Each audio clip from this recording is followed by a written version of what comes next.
Fala, pessoas! E aí, tudo certo? Tudo tranquilo? Hoje é dia de mais uma aula de biologia, beleza? Mas assim, antes da aula começar, eu preciso da tua ajuda. Vai logo se inscrevendo aí no canal, deixa um like aí nesse vídeo e compartilha esse cardume com os amigos, para esse cardume ficar cada vez maior, porque assim, toda vez que ele cresce, eu consigo ajudar mais pessoas como você, beleza? E assim, o tempo que tu me ajuda é o tempo em que eu vou tirar essa máscara, porque é melhor de dar aula sem máscara, tá? E é o tempo da vinheta. Roda a vinheta, menino!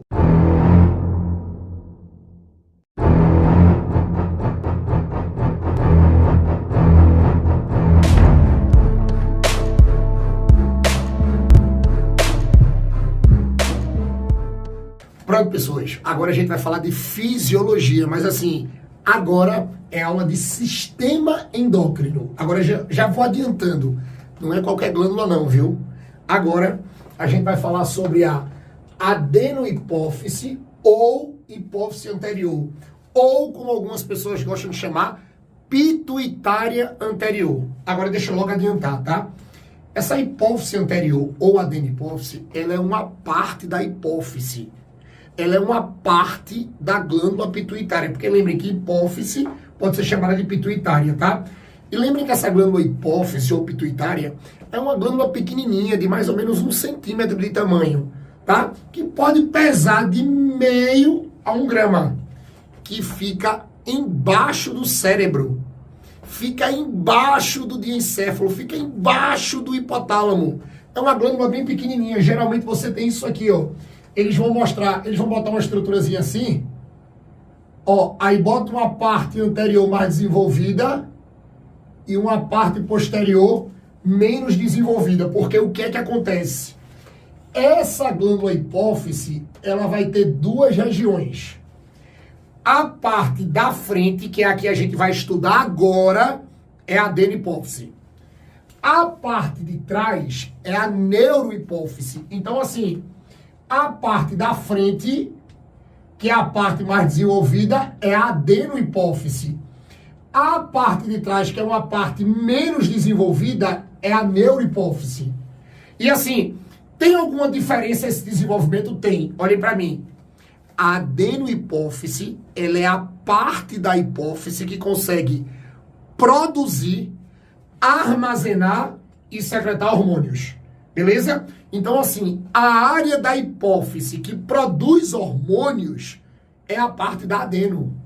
É a área da adeno. É a parte da frente, é a parte anterior. Porque, assim, a neurohipófise, eu já vou adiantando, é a única glândula que não produz hormônios. Ela só armazena e secreta os hormônios do hipotálamo, que é a glândulazinha que fica acima da hipófise. Não esqueçam disso, tá? Então, assim, a adenohipófise, a hipófise anterior, é a parte da hipófise que produz, armazena e secreta hormônios, beleza? A parte de trás, que é a neurohipófise ou hipófise posterior ou pituitária posterior, não produz um pingo, não produz nada. Ela só guarda e secreta hormônios do hipotálamo. Cuidado com isso, beleza? E assim, essa adenihipófise, se você for trabalhar com a parte da embriologia dela, de onde ela vem, você vai dizer, ó, que a adenihipófise, ela é formada lá no nosso desenvolvimento embrionário pela bolsa de Hutke. E essa bolsa aqui, para quem não sabe ou para quem nunca viu, isso aqui, ó, na verdade é uma invaginação. Isso aqui é uma invaginação do epitélio faríngeo. Ó, do epitélio faríngeo, lá do embrião.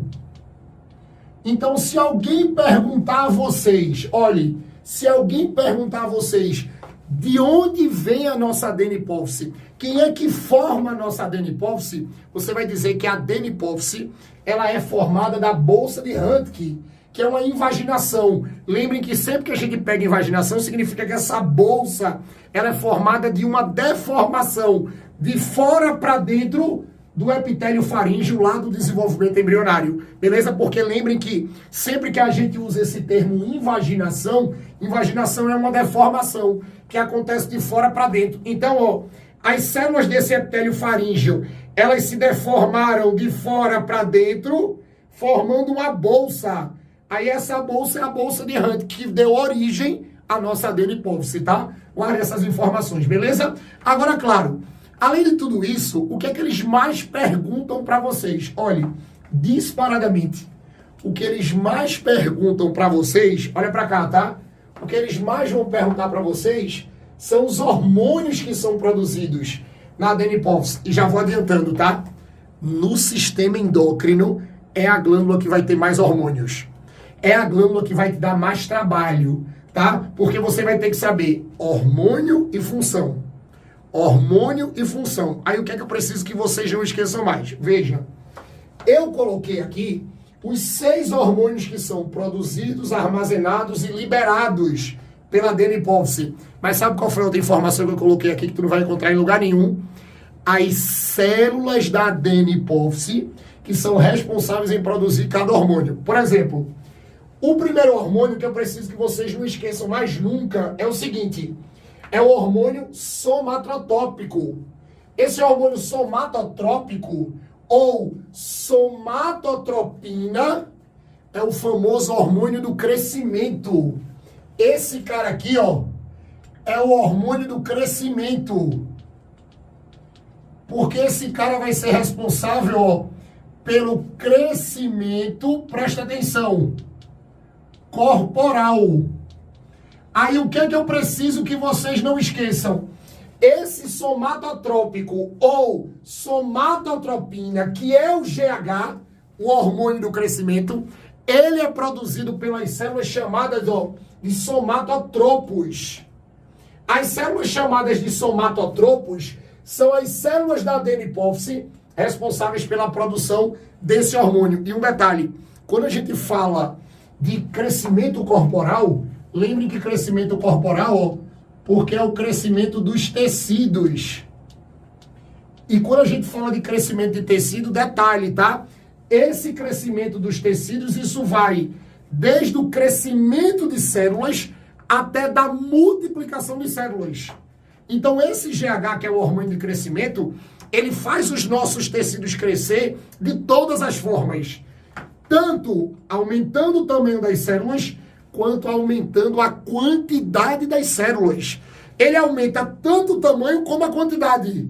Ele tanto vai aumentar o tamanho da célula, como ele vai aumentar o número de mitoses. Ele aumenta o número de mitoses para essas células se multiplicarem.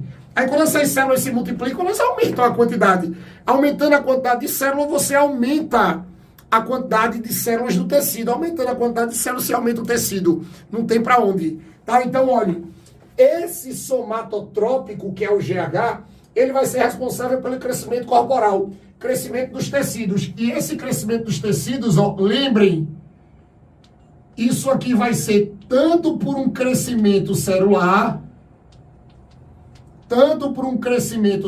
porque se você aumentar o tamanho da célula, você vai aumentar o tamanho do tecido, aumenta o tamanho do corpo, como isso aqui também aumenta, ó, a multiplicação celular. Que aí quando você aumenta o número de mitoses, aumentando o número de mitoses, você aumenta a quantidade de células. Aumentando a quantidade de células, você aumenta o tamanho do tecido. Cuidado com isso, tá? Então, ó, esse é o hormônio somatotrópico ou somatotrópico. Somatotrópico, tá? Cuidado com isso, beleza?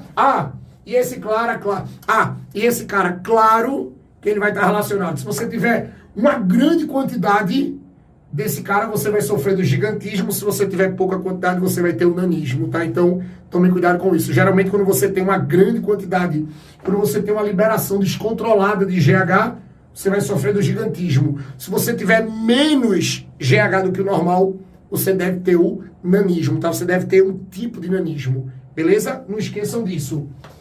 Depois eu tenho o segundo hormônio, que é o adrenocorticotropina ou adrenocorticotrópico também, tá?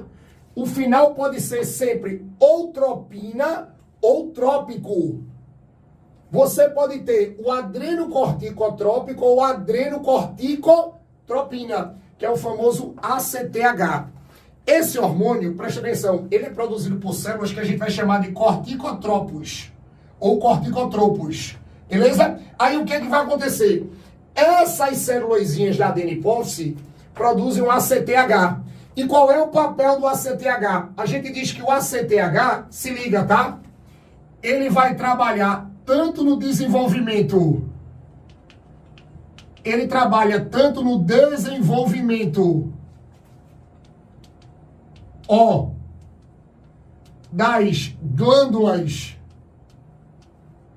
das glândulas suprarrenais, que são aquelas glândulas que ficam acima dos rins, que também podem ser chamadas de glândulas adrenais. Esse hormônio vai ajudar no desenvolvimento dessas glândulas, tá? No crescimento dessa glândula.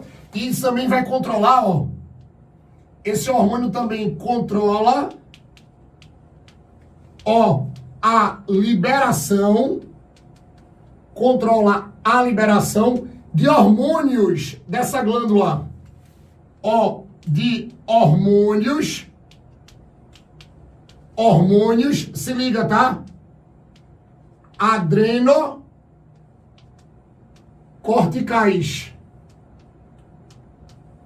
Vocês vão dizer que ele também vai trabalhar no controle da liberação desses hormônios adrenocorticais, tá? E assim, esses hormônios adrenocorticais são hormônios que geralmente vão controlar o metabolismo de açúcar, o metabolismo de proteína, o metabolismo de gordura, tá? Então isso tudo vai ser controlado pelo ACTH, beleza? O ACTH ajuda tanto a glândula a se desenvolver, como vai ajudar a controlar a liberação desses hormônios. A gente não pode esquecer disso. O terceiro hormônio que a gente vai ter que lembrar é a tireotropina, ou tireotrópico. Tireotrópico ou tireotropina. Qual é a ideia? A sigla é o famoso TSH. Quais são as células que formam a tireotropina? Os tireotropos. Os tireotropos ou tireotropos são as células da adenipófise que formam a tireotropina, beleza? Que formam o TSH. Aí você vai dizer assim, tá? E esse TSH vai trabalhar onde? Vê, tireo. Tu lembra logo de glândula tireoide, sabe por quê? Porque é esse hormôniozinho aqui, presta atenção. É ele que controla, ele ajuda no desenvolvimento. Vê, ele vai ajudar no desenvolvimento da glândula tireoide,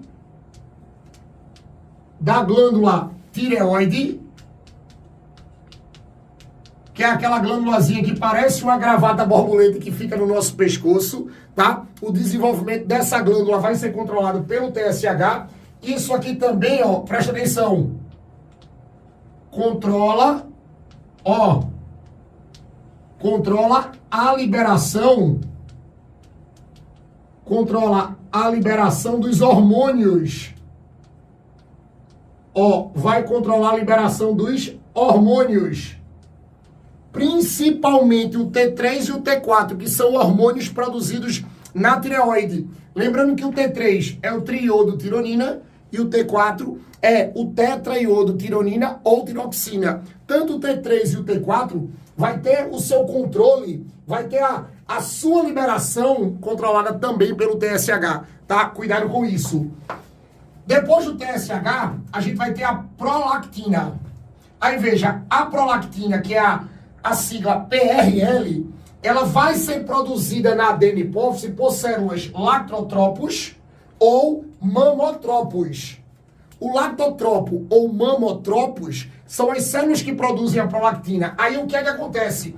Essas célulazinhas, ou melhor, esse hormônio vai ser responsável, olhe, é aqui que você vai ter o desenvolvimento. É aqui que você vai ter o desenvolvimento das glândulas mamárias, o desenvolvimento das glândulas mamárias, cuidado com isso, Aqui você vai ter o desenvolvimento das glândulas mamárias. E lembrem que aqui a gente também vai ter, ó, a produção do leite. Aqui também a gente vai ter a produção do leite.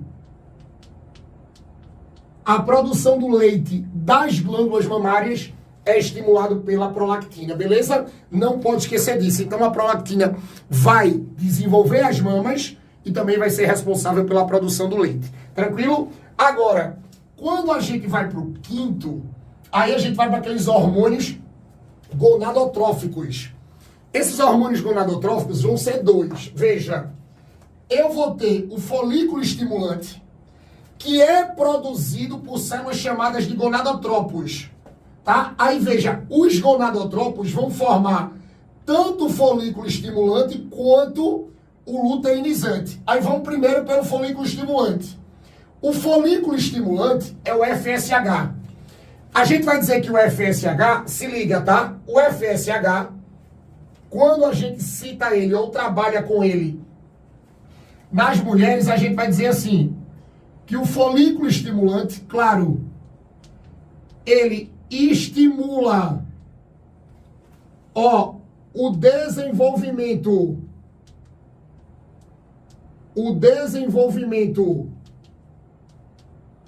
do folículo ovariano,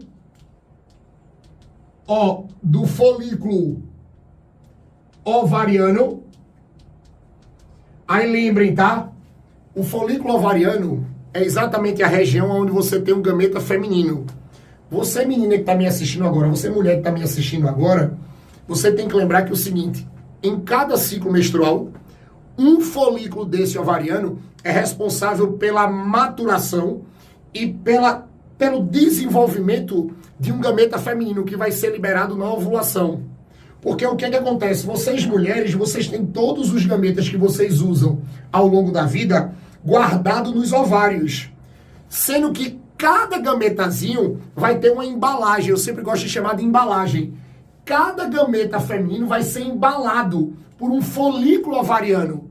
Aí, na medida que a cada 28 dias se inicia um ciclo menstrual, um folículo ovariano desse vai terminar o seu desenvolvimento.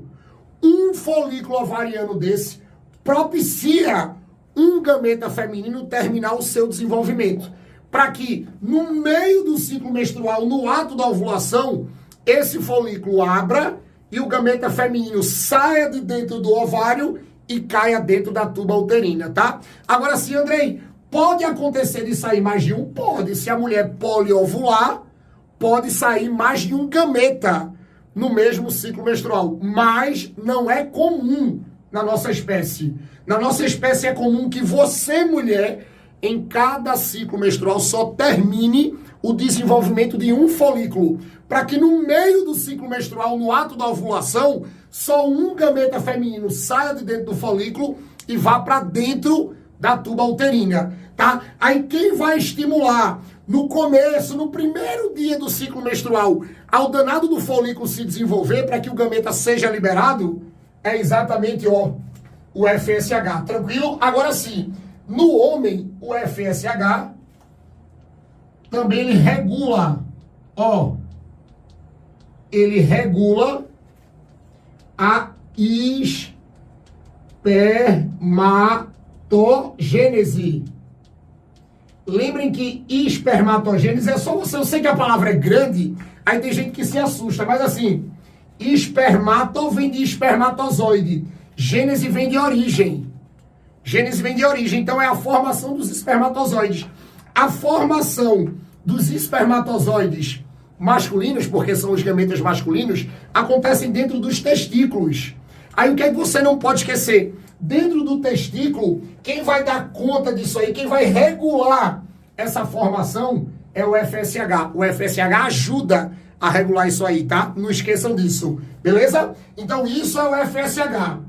Depois do FSH, o último hormônio da adenopófise é o luteinizante, que é o que a gente chama de LH. Também produzido, como eu já tinha dito, pelas células chamadas de gonadotrópos. Aí o que acontece? Esse hormônio luteinizante ele vai ser o seguinte. Veja, na mulher, a gente diz que esse hormônio, veja, ele vai trabalhar no seguinte, a gente sempre vai fazer assim, na mulher, lembre, ele é o hormônio da ovulação, ele é o hormônio da ovulação, é esse hormônio que tem um pico para que o folículo ovariano abra e o gameta saia do ovário e caia na tuba uterina.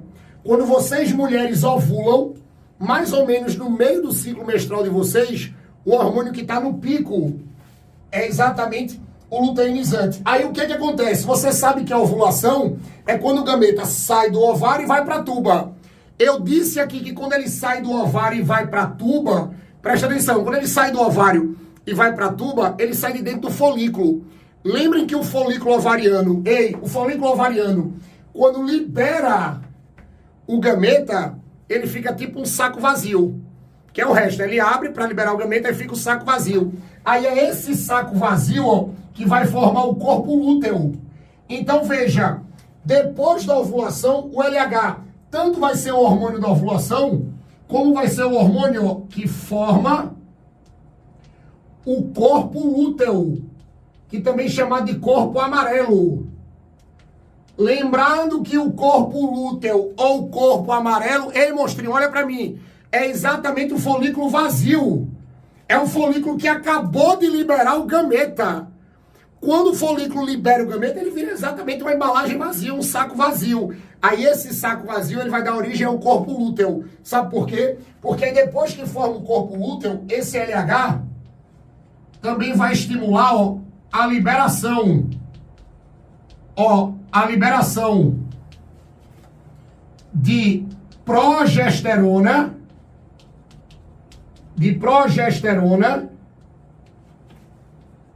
e estrógenos. Ó, estrógenos pelo ovário.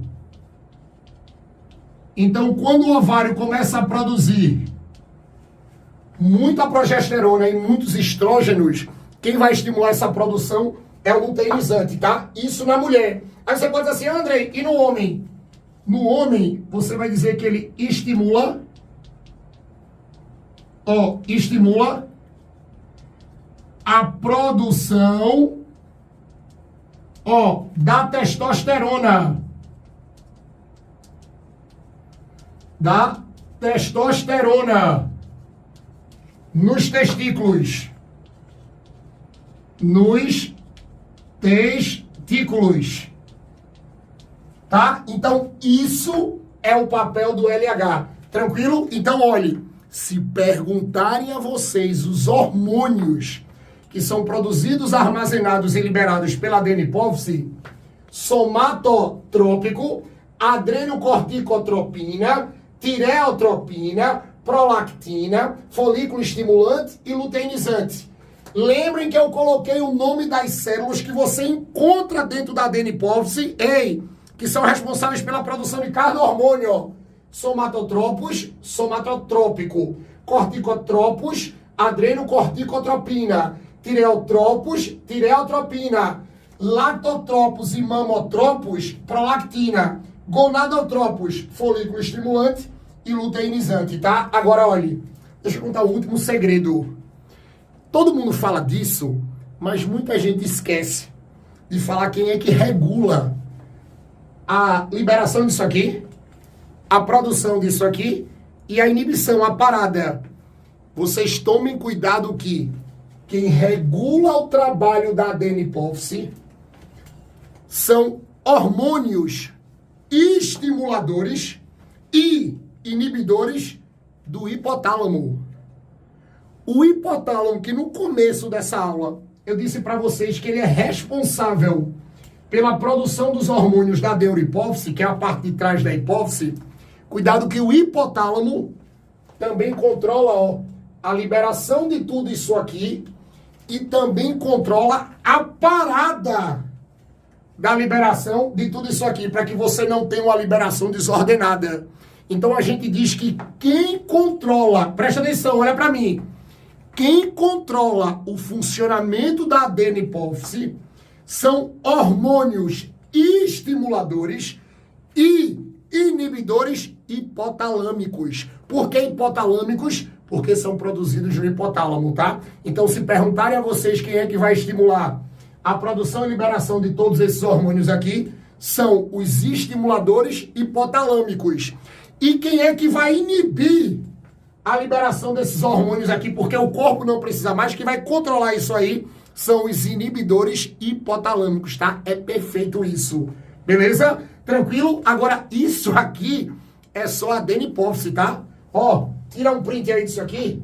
Eu duvido tu errar mais uma questão sobre adeno-hipófise em lugar nenhum. Coloca isso aí que tu não vai errar isso aqui mais em prova nenhuma, tá? E com isso, a gente fecha mais uma aula de fisiologia aqui, tá? A gente fecha mais uma aula de sistema endócrino. Agora tu gostou? Tu já tá no cardume, tá? Já tá aqui inscrito no canal, é? Então ajuda o Tutuba. Ei, pega essa aula, ó. Pega esse canal e manda pros amigos. Eu sei que vocês estão num monte de grupos. Porque assim, quanto mais gente vocês conseguem trazer pra cá, quanto mais gente chega no cardume, mais forte ele fica. E esse projeto ficando mais forte, eu vou conseguir continuar a gravar a aula pra vocês.